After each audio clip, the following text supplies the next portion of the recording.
you watch the news? Is it watching you?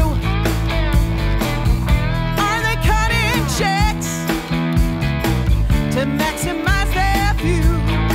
Oh. That's Amanda Fish from her new album, Kingdom. We found Amanda at home in St. Louis, where she's been watching the news. Or has she? Do you watch the news? I assume you've been watching the news, and have you sensed a change with anything over the last few weeks or months? Years. How are you feeling about it? No, I don't really watch the news anymore. I just feel like it's largely propaganda. And, you know, I do occasionally watch it to kind of see what it is that they want me to think.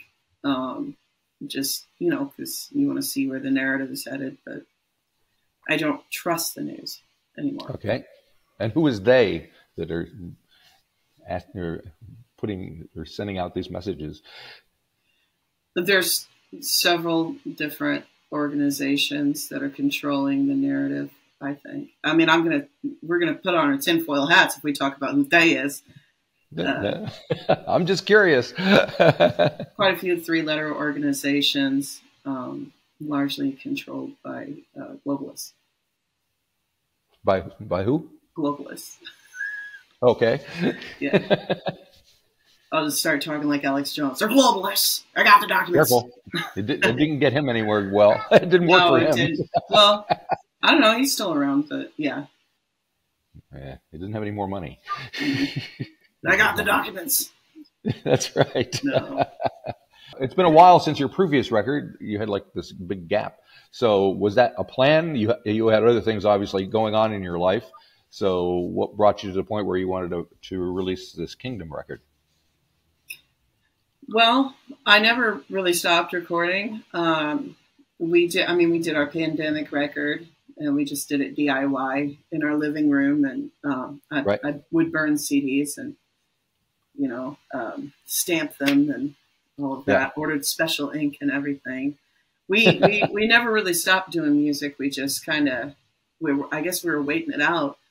But then, you know, you have kids and you have to pay your bills, and so we got jobs and we were working, and at some point it was like, well, let's try to record some music. That was about a year ago. Let's write some things, let's record some things, see if it goes anywhere. And it's always been like, let's just see where this goes. Right.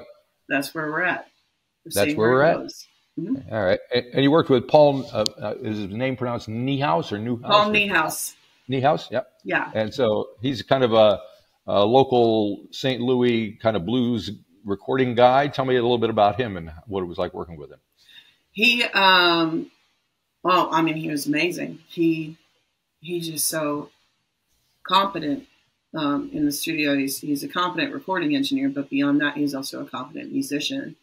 And, you know, he was able to kind of intuit what it was that I wanted out of certain things and the sounds that I wanted. And it was just, sometimes you just gel with people, and I really gelled with Paul, and we really kind of understood what the other was going for. And, I mean, he gave me everything that I ever wanted out of that record.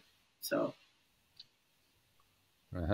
yeah. And so I see you have other people playing along with you and Paul in different configurations. So what were the sessions like? Did people kind of come in and out, or was it kind of all? You know, it was kind of a hodgepodge. We had some people come in, and we had some people send some things in. My mom drove down from Iowa, about 6-hour drive, and she came out and put down some vocals. And, you know, Jeremiah Johnson recorded it at his home studio. Richard Rosenblatt recorded it at his home studio. Billy Evanachko recorded at his home studio. But for the most part, people came into our studio. Actually, at one point, we took a couple of these these C214s, and we set them up at a venue where we were playing. It was this really super old building called the Augusta Harmony Verin. And we needed everybody to do stomps and claps. We needed like group stomping, group clapping. And Glenn led everybody, and we got, I think it took 3 takes to get it right. But we got it right on that third one, and everybody cheered. And the cheer was not part of the thing. But it was so good that I was like, we got to keep that in. So that's part of Work. That's on the track Work. I've got to toil, I've got to suffer in the soil, I've got to sweat, I've got to bleed, blister my hands to plant the seed. I won't give up, I won't back down until I hear that blessed sound. I work my hands to the bone till my Creator calls me home.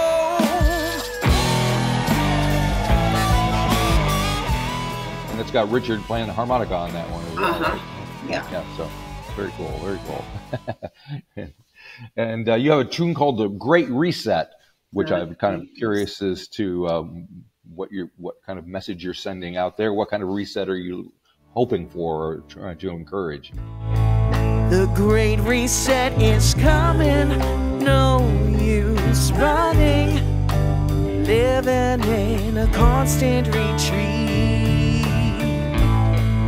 I'm praying for revival, life's more than survival.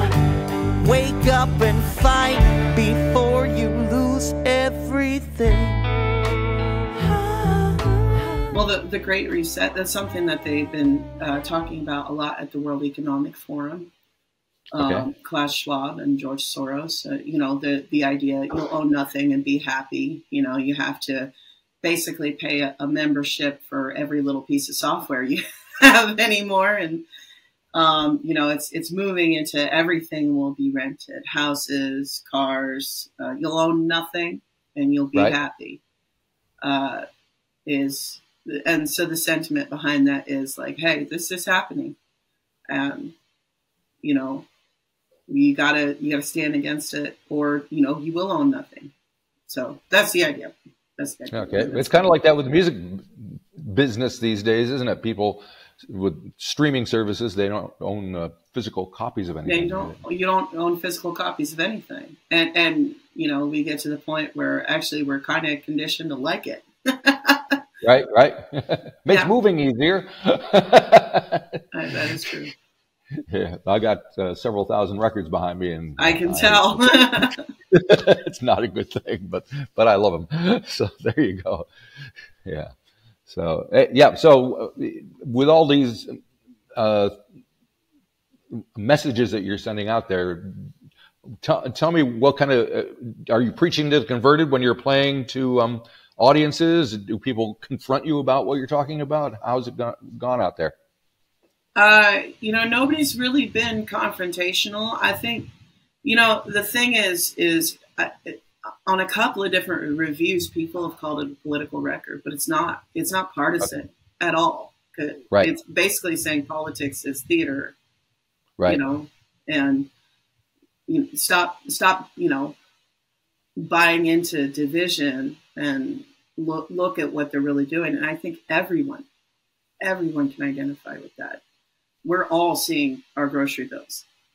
We're all seeing our power bills. We're all seeing it. And I think people are kind of, you know, nobody's been angry with me or confrontational. I haven't really said anything controversial. Right.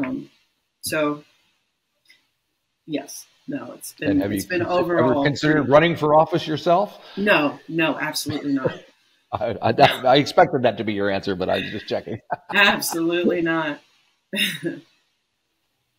So if you're obviously very cynical about politics in general, no matter right, left, or indifferent, what do you think the solution is? Is there a way forward?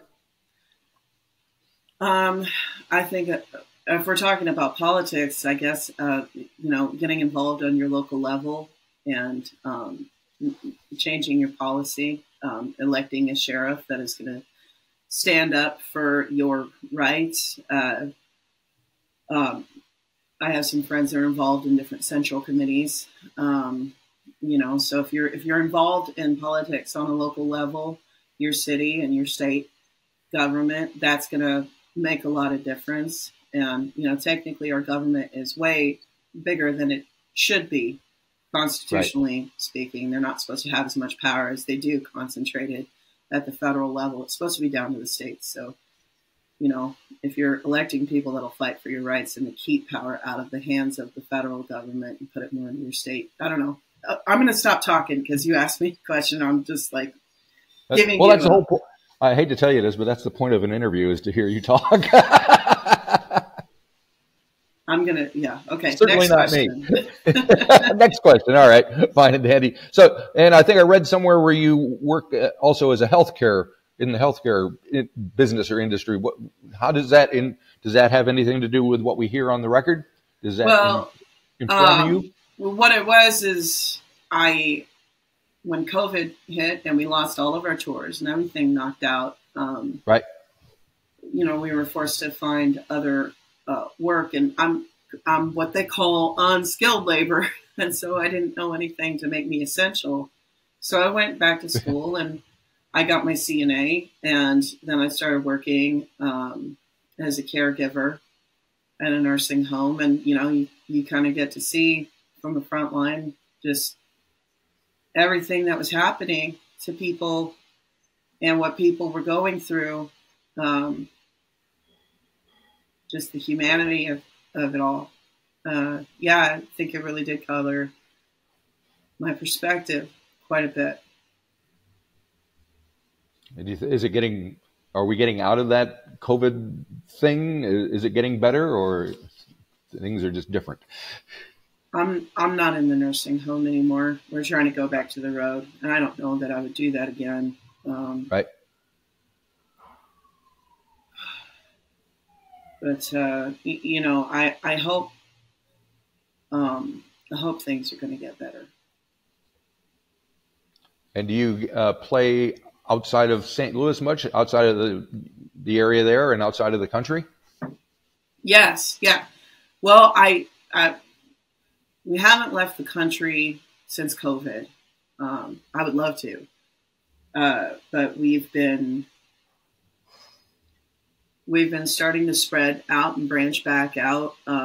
Like we've been playing throughout the Midwest, and, you know, occasionally going to, you know, different places, Phoenix or Florida, or, you know, but we haven't been to New England since before COVID, I don't think. Well, no, we did go there.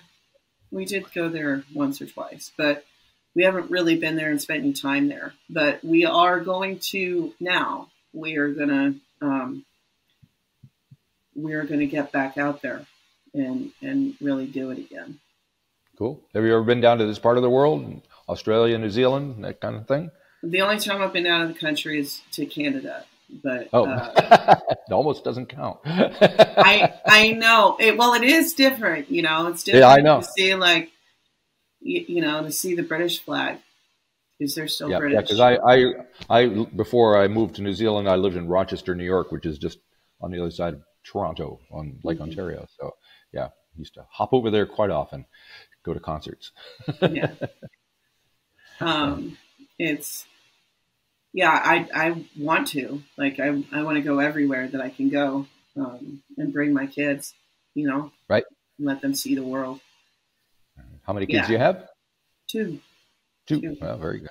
Yeah, the first one was born in September 2020, and the other one was born in May of 2022. So both pandemic babies. Yeah, youngsters. I'm in the middle of having grandchildren, so it's kind of almost, it's very different, but the same thing. Anyway, so what are your plans music-wise, moving on from Kingdom, now that you finally, you know, it's been a long time coming with this third record? Are you thinking in terms of taking just as long for the next one, not thinking about it at all? No, we're already writing for the next one. I mean, it's in conception, pure concept phase, but yeah, no, we are already writing for the next one. We're going to start probably recording that. Well, I'm not going to put out any dates because I tried to put out dates last time and then COVID happened. So right, but have you got songs written? Yes, I have songs written. So what's your songwriting process like? What motivates you to write, and sit down and do it? I will take it any way that it comes. Sometimes I get a full song just zap me right between the eyes, and I have to write it down as fast as I can before I forget it. And then other times I'll get a little snippet here or there. I'll use my voice memo. Go back to it later. And sometimes it's one of those, like, I have to leave the house. You take the kids. I am going to go sit down and try to, make something happen here. Right. And, all have been successful, writing songs. I feel like the most emotional ones tend to happen all at once. I get like basically a whole song. Yep. But yeah, that's my writing process. Any process will do, as long as it puts words down on paper. Excellent. All right. And are you touring? You got more shows coming up in the next week, month? Yes. Whatever. Yep. I'm going down to Reds in Coldwater, Mississippi on Friday, followed by RJ's Sports Bar and Grill in Pine Bluff, Arkansas on Saturday. So that's August 2nd and August 3rd. And then in September, we're doing Oklahoma City and Newton, Kansas. And then we have something pending in November that we're still kind of waiting on to try to see if it'll happen. We're focused more on trying to do 2025. We largely took this year off. I thought we were done. I thought we were just done with touring, like it was over.